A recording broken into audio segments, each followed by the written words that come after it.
Ladies and gentlemen, welcome in to the 143.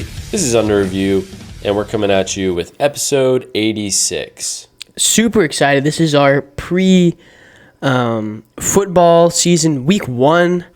Our predictions for the matchups. Obviously, we're super excited. We've been talking about it all summer, and it's finally here. Week 1, or pre-week 1, so we are just right there for that NFL season.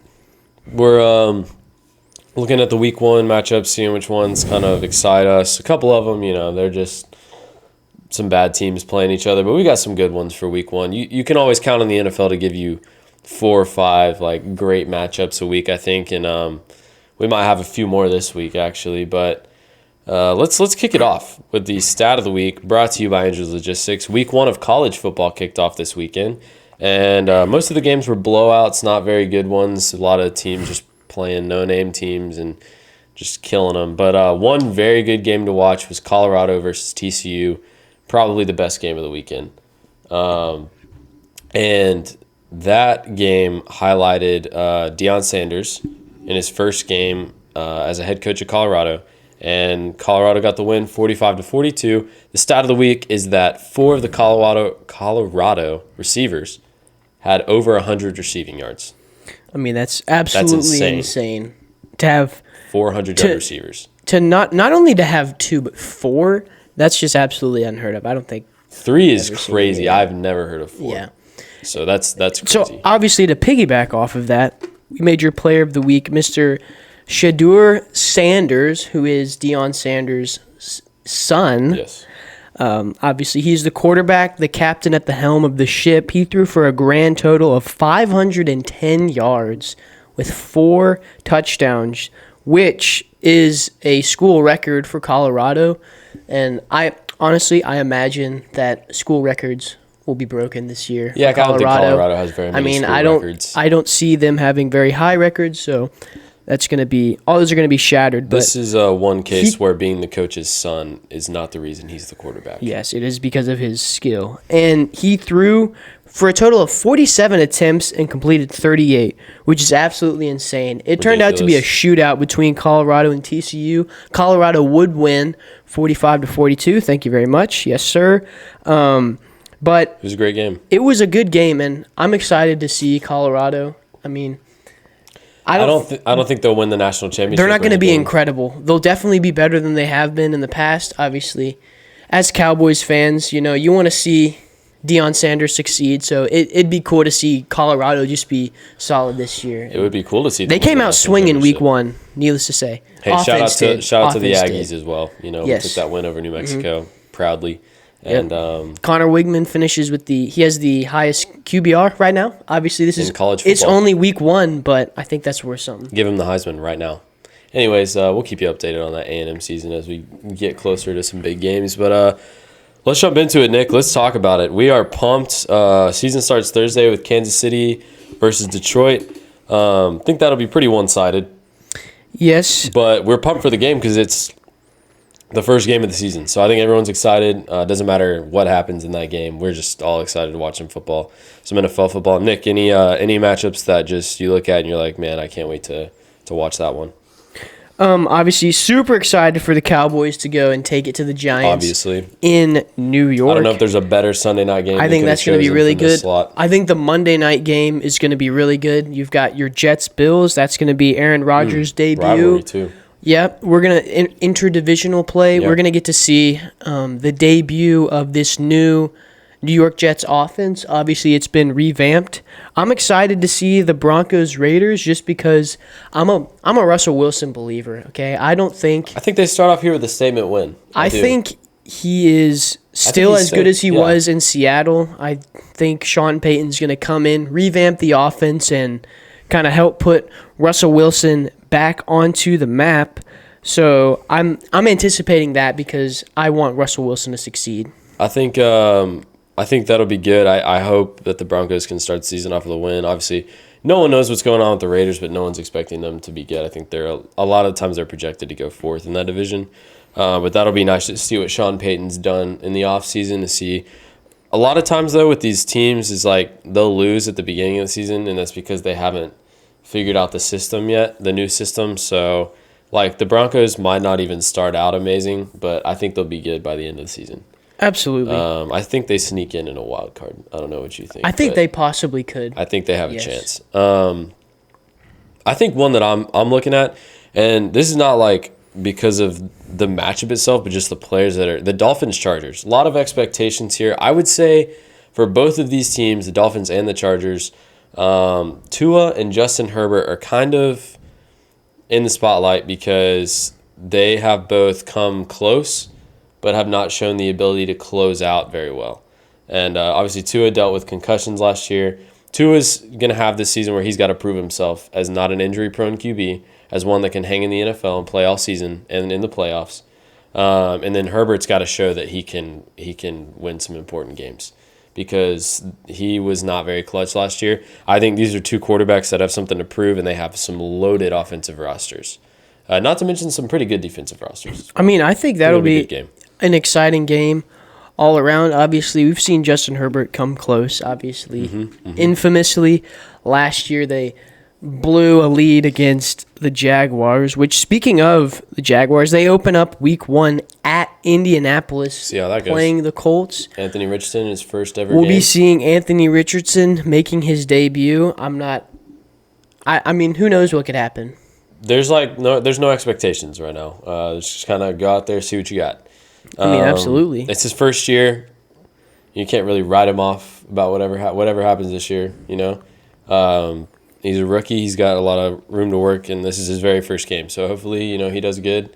An interesting Would love game. to see the Jags lose. I by think the way. there will be an interesting game.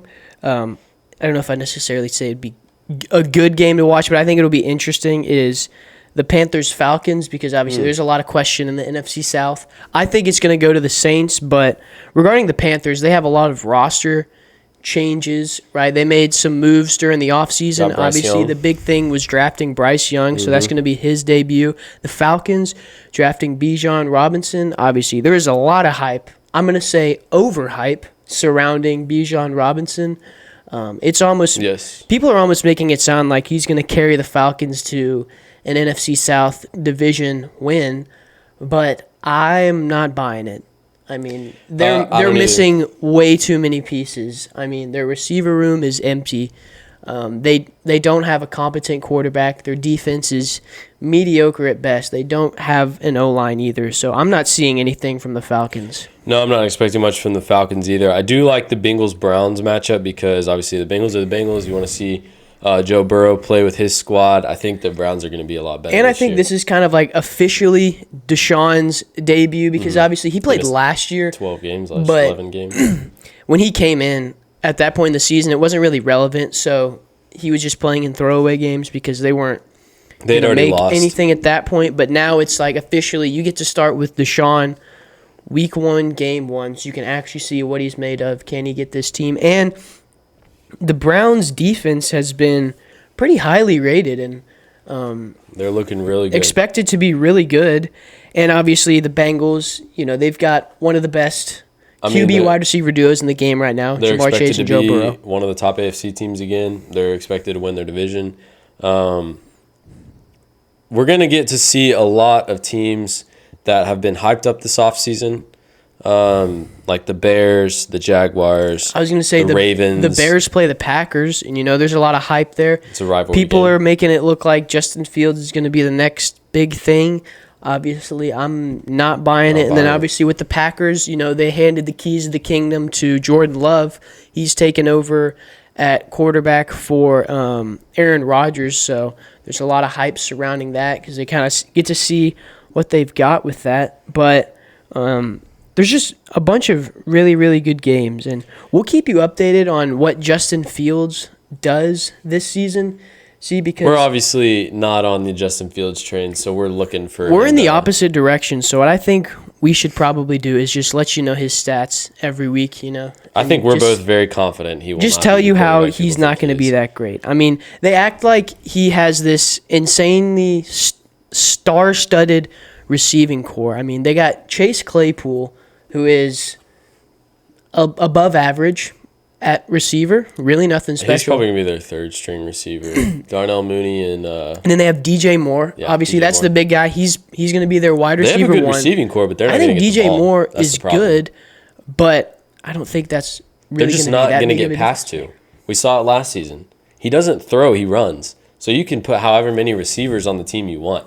Justin Fields is not a primary thrower of the football. And also, Lamar Jackson's the same way. will they win more games than last year? Maybe. The Packers aren't good anymore. Probably. So they'll probably beat the They Packers could. twice. But I've seen talks about the Bears winning the division, talks about the Lions winning the division. I don't see think the anyone Vikings are taking beating it the again. Vikings. Yep. I mean, they're bringing back Everyone, just about everyone aside from Dalvin Cook, but Who that is- is not an issue at all. I think Alexander Madison is a viable running back. We've already talked about running backs. It And doesn't also, always matter. Kirk Cousins is he's a solid quarterback, right? He's a guy that He's you like can Dak. win with if you put him in the right situation, put the right pieces around him. Obviously, They can he win in the has regular season. one of the best receivers in Oh, the yeah. game. He has, and their wide receiver 2 and 3 are pretty solid as well. Their O-line is good. They have a solid defense, and then they have one of the best tight ends in the game in TJ Hawkinson. So I'm anticipating the Vikings taking the North. Nick, before we go, who is the player that is under the most pressure to perform this season? Obviously, super biased. So the first name that popped into my head was Dakota. Dakota Rain. So obviously Dak, but I'm gonna try and think of someone that's not a We've Cowboy. talked about Dak. Dak's definitely Just because under we've a lot talked of about pressure. Dak He's up there. so much. I want to say Josh Allen is. I was is a gonna little say bit I under have the a hot couple seat. names, and Josh Allen did pop into my head just Yes. because he's another guy that has been brought up to not be clutch in the playoffs. He's another, regular season champ, as it were. And obviously, the players under the most pressure are going to be the quarterbacks. Right. Quarterbacks are always under the most pressure, the ones that haven't delivered in a while. Josh Allen is up there. We've already talked about Russell Wilson, Justin Herbert, I think Aaron Rodgers has a lot Aaron of Rodgers. Yeah, pressure a on lot him. of hype. just lot of hype. because people the way that they're talking about Aaron Rodgers and this new Jets team is similar to how they were talking about Russell Wilson coming to the Denver Broncos last season. They were expecting them to compete with the Chiefs in that division, and then some people were saying they'd go as far as the Super Bowl. And it essentially the exact same thing is being said about the Jets. So I think they've set the bar extremely high for Aaron That Rodgers. Monday night game, you were looking at two guys that need to win this Absolutely, season. They need yes. to make it pretty far, AFC Championship game. Josh Allen probably more than Aaron Rodgers because Josh Allen's been with this offense for a while now. It's his Right. team. He needs to show he can take them a long way. It'll be a So- statement win for whoever grabs it, obviously, for sure. That AFC East just got a little bit more stacked. Yes. I think the Dolphins are better. The Bills are. I think they're going to be about the same as last year. Yeah. But and then obviously the Jets, they got better. So Probably going to that'll see be New England an finish at the bottom. interesting. Yeah, that'll be an interesting division there. I'm super excited for that. But we're excited for finally week one. Finally got to week one. The Cowboys train is going officially. I'm already seeing the "It's Our Year" stuff, and Yep. we're going to the Super Bowl. But they can feel free to surprise me right now. Oh yeah, we're excited for the Cowboys season. I mean, I think the team's a lot better. We still have the same quarterback, and it's going to be on him, like we talked about before. It's on Mike McCarthy and Dak Prescott, and it's up to them to see what they can do. Now with the offense running through Dak, he's got no excuses. It's on him. So whatever happens is on Dak. So here's your like to end our shows on Under Review. I brought you a quote from the Alex Smith. He said, "Embrace the new, no matter how uncomfortable, and make it work for you." And that's the truth. That is the truth. Hop on your couches on Thursday night. Let's watch some football. Throw on the Lions-Chiefs game. We didn't talk about this, but there's pressure on Chiefs just to repeat. A lot of people are expecting them to, but if there's one guy in the league that can handle pressure, It's it would Patrick be Mahomes. Mm-hmm. And so we're excited to watch that game, and we're excited for this season. We will get back to y'all next week with our synopsis of week 1 and how it went. Hopefully we are very pleased as Cowboys fans. Absolutely. At that point. Thank y'all for tuning in. We'll see you next week on another episode of Under Review.